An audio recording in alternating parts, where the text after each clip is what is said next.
Hey guys, welcome to PhoneArena's in-depth video comparison between the Motorola DROID 2 Global Edition and of course the Apple iPhone 4, which was recently launched.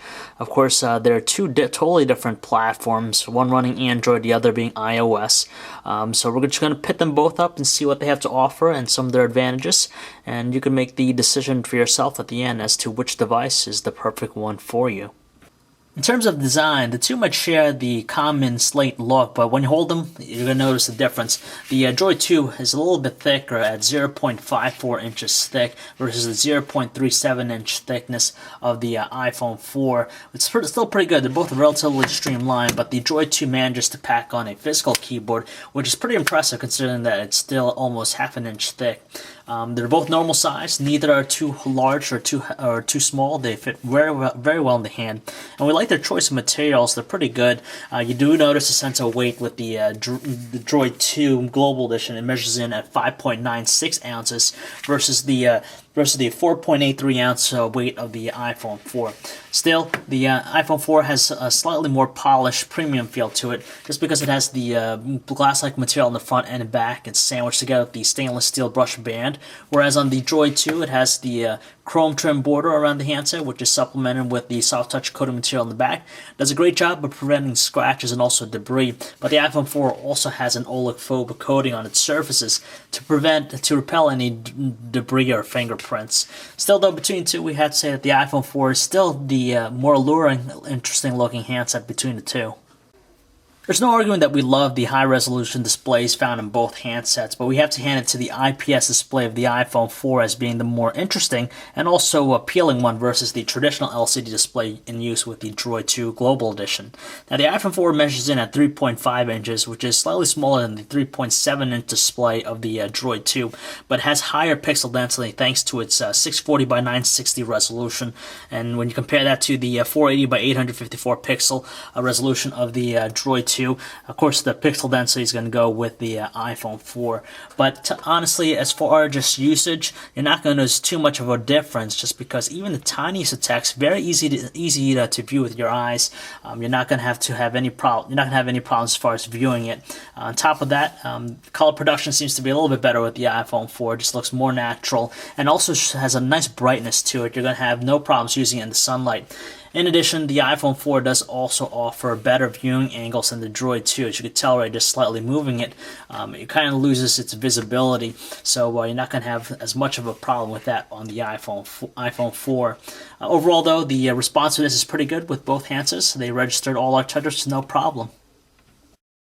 Beneath the displays, you'll find some of the buttons on both handsets. On the DROID 2 Global Edition, they are capacitive touch buttons. They're kind of placed towards the edge, so there is a little bit of tendency of accidentally pressing them. It's not much of a problem with the iPhone 4 just because it has a single physical button.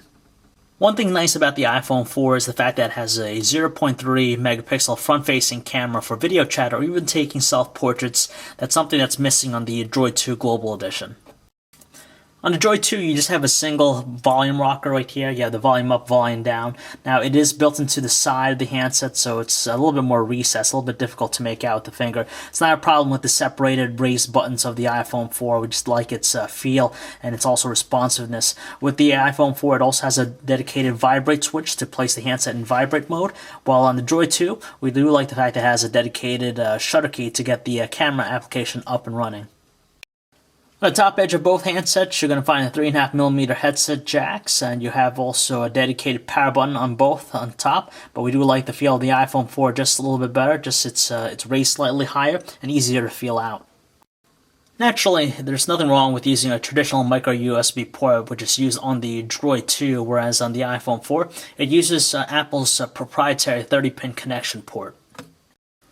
And finally, in the back, you're going to find their 5-megapixel autofocus cameras on both the top left-hand side. You have the single LED flash on the iPhone 4 versus the dual LED flash on the DROID 2.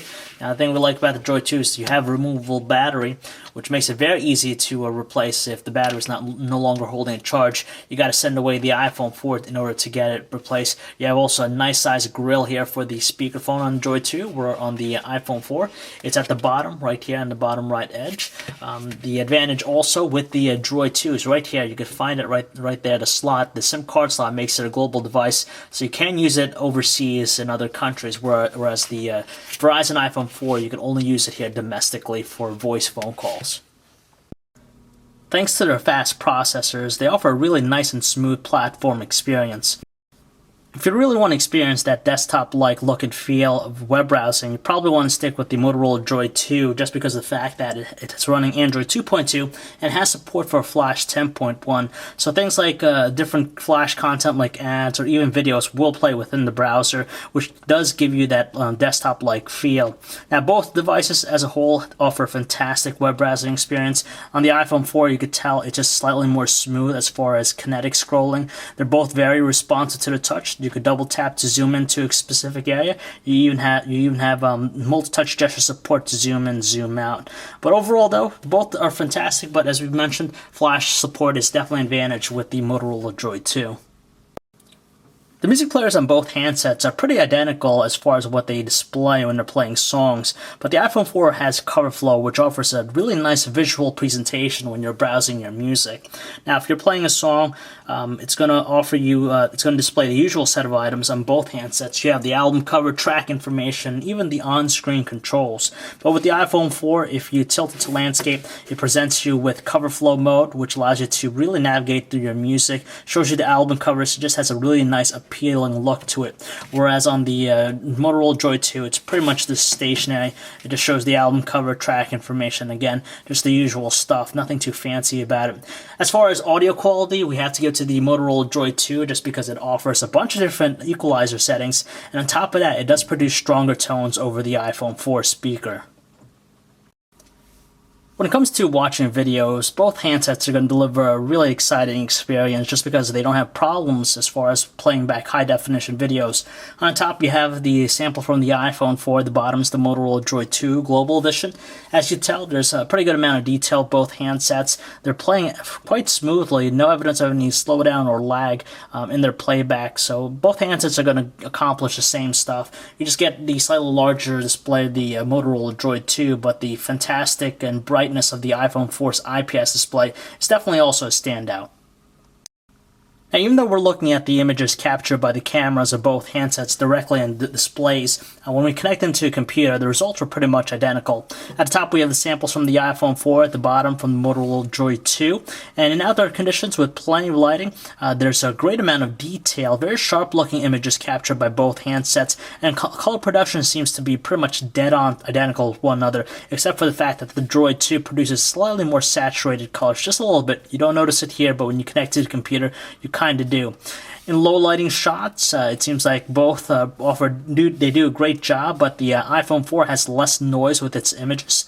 And on top of that, just using the LED flash, they're both pretty much going to be identical.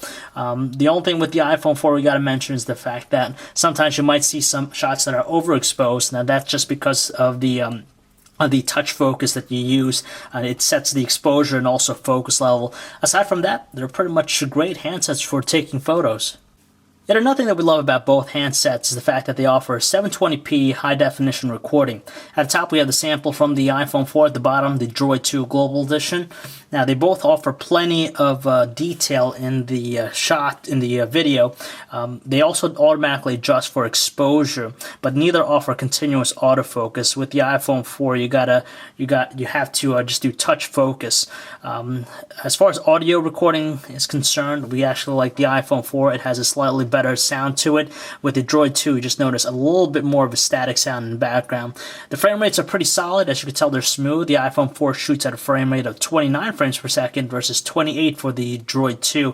But still, despite that, they're both going to offer a pretty well-rounded experience in shooting videos.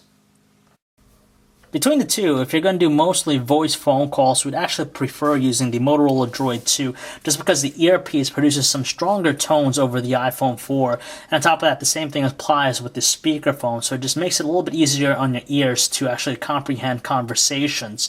There's just a little bit of static with both handsets, but it doesn't really deter from the overall experience. And just taking both handsets around to different places, we just noticed that the Motorola DROID 2 Global Edition does a better job at retaining solid amount of bars over the iPhone 4. Still though, both handsets didn't drop any calls during our testing. If battery life is a concern to you, you probably want to stick with the iPhone 4 just because in our experience it got out more juice over the Droid 2. In fact, we managed to get a day and a half of usage out of the iPhone 4 versus the less than single day usage on the Droid 2. Now, the neat thing about both devices is the fact that they offer mobile hotspot functionality, so you could share the data connection on the handsets with up to 5 different Wi-Fi devices. Obviously, there's going to be a cost associated to it, but it's still a nice feature. With the iPhone 4, it has the front-facing camera, so it's basically enabled for video chat, so you can use different applications such as Fring or even FaceTime to get that, which is something that's lacking on the Droid 2 Global Edition. But the advantage with the Droid 2, as we mentioned earlier, is that it is a global device.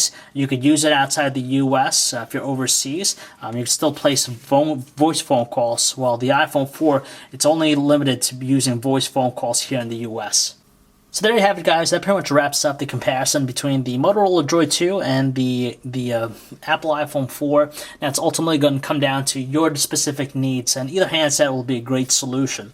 But with the Motorola Droid 2 Global Edition, it offers the convenience of a physical keyboard. So if you're big into text messaging or messaging in general, you definitely want to stick with this handset. On top of that, it is a global device, so you can place voice phone calls overseas, something you can't do with Verizon's iPhone 4. On top of that, it also has a removable storage slot, so with the micro SD card, you could replace that, and you also have the removable battery, which some people prefer. On top of that, you have all the conveniences of Android 2.2 Froyo, so there's a lot of personalization with this handset, so different widgets, different home screens, and even, of course, live wallpapers to give it a really nice, unique, and personalized look. With the iPhone 4, it's a nice-looking handset, very sleek, polished feel all around. You have a premium choice of materials with it. You have the Retina display, which definitely shines above pretty much a lot of stuff with the device. Very sharp and clear, lots of detail. It's also enabled for video chat with the front-facing camera. It's very big on multimedia aspects. And the thing we like about iOS is the fact that it's very simple and straightforward to understand, so you don't have to be bogged down by learning it too much. So if you'd like to learn more about both handsets or for all latest cell phone reviews, news, specs, and information, you can check us out at PhoneArena.com.